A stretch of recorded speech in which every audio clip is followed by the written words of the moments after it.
मैं उस रात सो नहीं पाया था। बार बार मोबाइल की स्क्रीन जल उठती थी, बिना किसी नोटिफिकेशन के। समय था रात के 2:17। कमरे में पंखा चल रहा था, लेकिन हवा जैसे ठहरी हुई थी। मैंने फोन उठाया तो उंगलियां ठंडी पड़ गईं। फाइल मैनेजर अपने आप खुला हुआ था। मैंने कसम खाकर कहा था कि मैं कभी डरावनी चीजों पर ध्यान नहीं दूंगा, लेकिन उस रात डर खुद मेरे हाथ में था। मेरे फोन के इंटरनल स्टोरेज में एक नया फोल्डर बना हुआ था, सोल कैश। ना मैंने ऐसा कोई ऐप डाउनलोड किया था, ना कोई फाइल सेव की थी। फोल्डर का आइकन बाकी फोल्डरों से अलग था, हल्का नीला, जैसे अंदर कुछ सांस ले रहा हो।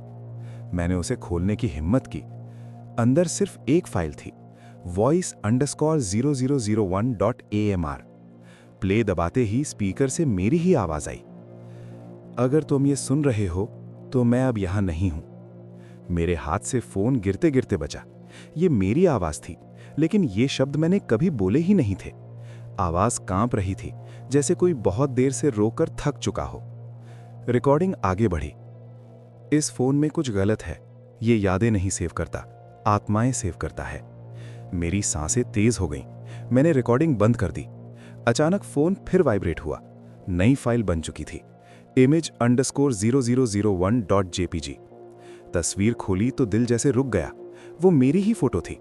मैं सो रहा था, लेकिन तस्वीर इस कमरे की नहीं थी।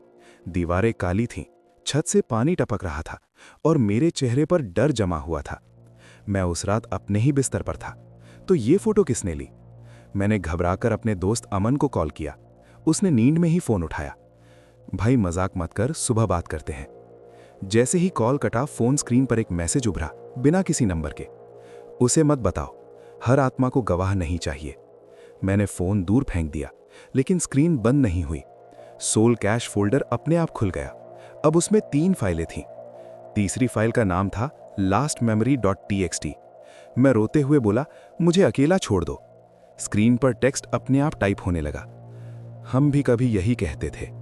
तभी कमरे की लाइट चली गई। अंधेरे में मोबाइल की नीली रोशनी मेरी दीवार पर परछाइयां बना रही थी, परछाइयां जो मेरी नहीं थी। फोन स्पीकर से फुसफुसाहट आई। सोल कैश खाली नहीं रहता, कोई ना कोई इसमें जुड़ता ही है। और उसी पल मुझे एहसास हुआ, फोन मेरी जेब में नहीं था, वो मेरे हाथ में भी नहीं था। वो मेरी ओर रेंग रहा था। फोन फर्श पर रेंगते हुए मेरे पैरों के पास आकर रुक गया। स्क्रीन पर मेरी ही आंखें खुली हुई दिखें, लेकिन मैं तो जाग रहा था। मेरे सीने में अजीब सा भारीपन उतर आया। मैंने जैसे ही फोन उठाया, उसका तापमान बर्फ जैसा ठंडा था। सोल कैश फिर खुला। एक नई फाइल बन रही थी, voice_0002.amr। प्ले अपने आप दब गया। मैंने चेतावनी दी थी, मेरी आवाज बोली, पर तुमने फोल्डर खोला। मैं चीखा, ये मैं नहीं हूं। आवाज हंसी, हंसी में दर्द था। मैं भी यही चिल्लाया था। मेरे कमरे की दीवारें धीरे धीरे धुंधली होने लगी। पंखे की आवाज दूर जाती हुई लग रही थी। फोन की स्क्रीन फैलकर मेरे सामने किसी खिड़की जैसी बन गई। उसमें एक और कमरा था, ठीक मेरे कमरे जैसा, बस ज्यादा अंधेरा। वहां एक लड़का बैठा था, मेरे जैसा। मैं कौन हूं? मैं फुसफुसाया। स्क्रीन से जवाब आया, मैं वो हूं जो तुम बनने वाले हो। सोल कैश में lastmemory.txt खुली। लाइनें अपने आप जुड़ने लगी। दिन 7। अब मुझे याद नहीं रहता कि असली कौन है। फोन मुझसे मेरी यादें मांगता है, हर रात। मेरे हाथ कांपने लगे। मैंने फोन फेंकना चाहा, लेकिन उंगलियां जकड़ गईं, जैसे कोई अदृश्य डोर मुझे स्क्रीन से बांध रही हो। अचानक एक और फाइल contact_bak.bak खुली। उसमें नाम थे मेरे जानने वालों के, अमन, माँ, छोटी बहन। हर नाम के आगे एक टाइमर चल रहा था। ये क्या है? मैं चिल्लाया। कतार, आवाज बोली, सोल कैश में जगह खाली करनी होती है। टाइमर अमन के नाम पर सबसे कम था। मैंने पूरी ताकत से फोन जमीन पर पटका। स्क्रीन क्रैक हो गई, लेकिन आवाज नहीं रुकी। तोड़ने से कुछ नहीं बदलेगा, यादें टूटती हैं, हम नहीं। कमरा फिर सामान्य होने लगा। लाइट जल गई, पंखा चल रहा था। मैं फर्श पर बैठा हाँफ रहा था। फोन शांत पड़ा था। सुबह हुए तो सब कुछ सामान्य लगा। मैंने खुद को समझाया, डर का वहम। लेकिन कॉलेज जाते वक्त मेरी जेब अपने आप भारी हो गई। फोन ऑन हुआ। सोल कैश में नई फाइल थी, image_0002.jpg। तस्वीर में अमन था, वो सो रहा था, और तस्वीर के नीचे लिखा था, आज की रात उसकी बारी है। मेरे पैरों तले जमीन खिसक गई। मैंने तय किया, जो भी हो मैं इस फोल्डर को खत्म करूंगा, चाहे इसकी कीमत मुझे ही क्यों ना चुकानी पड़े। मैंने उसी शाम अमन के घर जाने का फैसला किया। रास्ते भर फोन साइलेंट था, लेकिन मेरी जेब में उसकी ठंडक साफ महसूस हो रही थी, जैसे कोई नब्ज चल रही हो। अमन ने मुझे देखकर हंसा। भाई तो इतना पीला क्यों लग रहा है? मैंने उसे सब बताने की कोशिश की, लेकिन शब्द साथ नहीं दे रहे थे। जैसे ही मैंने सोल कैश का नाम लिया, फोन अपने आप जेब से निकलकर गिर पड़ा। स्क्रीन जल उठी। अमन ने झुककर फोन उठाया। उसकी आंखों में जिज्ञासा थी। ये क्या है? मैं चिल्लाया, मत खोल। देर हो चुकी थी। सोल कैश खुल चुका था। voice_0003.amr प्ले हुआ। इस बार आवाज मेरी नहीं थी, वो अमन की आवाज थी, डरी हुई, टूटी हुई। अगर तुम मेरा दोस्त हो तो इस फोन से दूर रहे। अमन का चेहरा सफेद पड़ गया। उसने फोन फेंक दिया, लेकिन स्क्रीन हवा में तैरती हुई वापस हमारी ओर आ गई।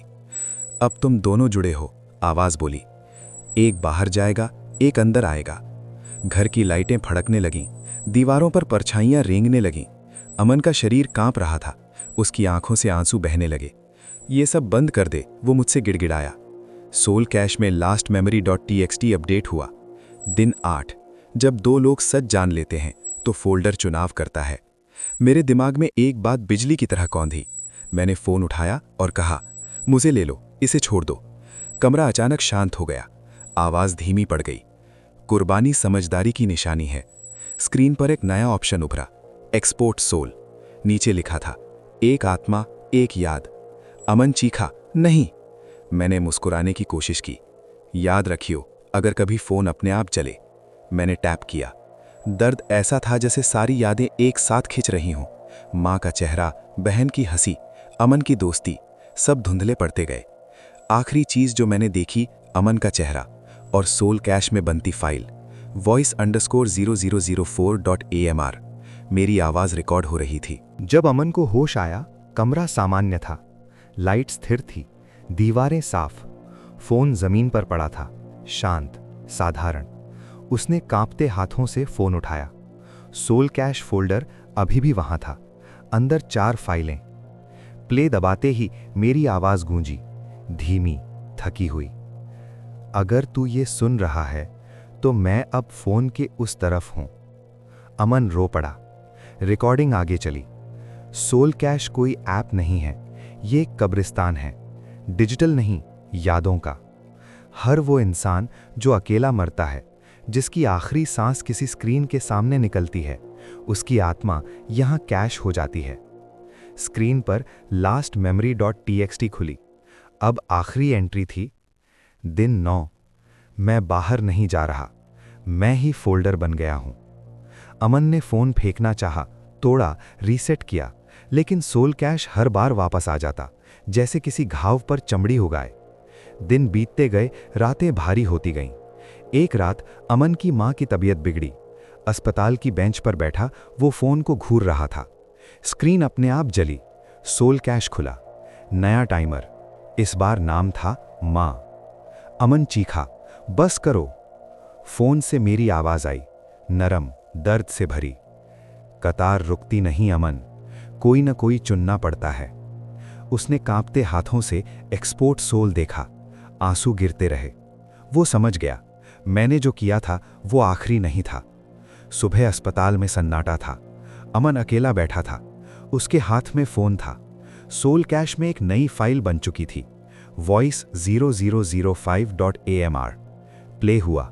अमन की आवाज, अगर कोई ये सुन रहा है तो माफ करना, मैंने भी वही किया। रात को किसी और शहर में, किसी और कमरे में, एक और फोन अपने आप जला। इंटरनल स्टोरेज में एक नया फोल्डर बना, सोल कैश, और अंदर हम दोनों की आवाजें किसी तीसरे को इंतजार में बुला रही थीं। अगर ये कहानी आपको अंदर तक हिला गई हो, अगर सोल कैश का डर आपको अभी भी महसूस हो रहा हो, तो सोचिए अगली कहानी कितनी खतरनाक होगी। ऐसी ही सच्ची लगने वाली डरावनी कहानियों के लिए अभी चैनल को सब्सक्राइब करें। बेल आइकन दबाइए, क्योंकि कुछ कहानियां अचानक आ जाती हैं, बिल्कुल सोल कैश की तरह। कमेंट में लिखिए, मैंने सोल कैश खोल लिया है। मिलते हैं अगली डरावनी कहानी में। अगर आप तब तक सुरक्षित रहे।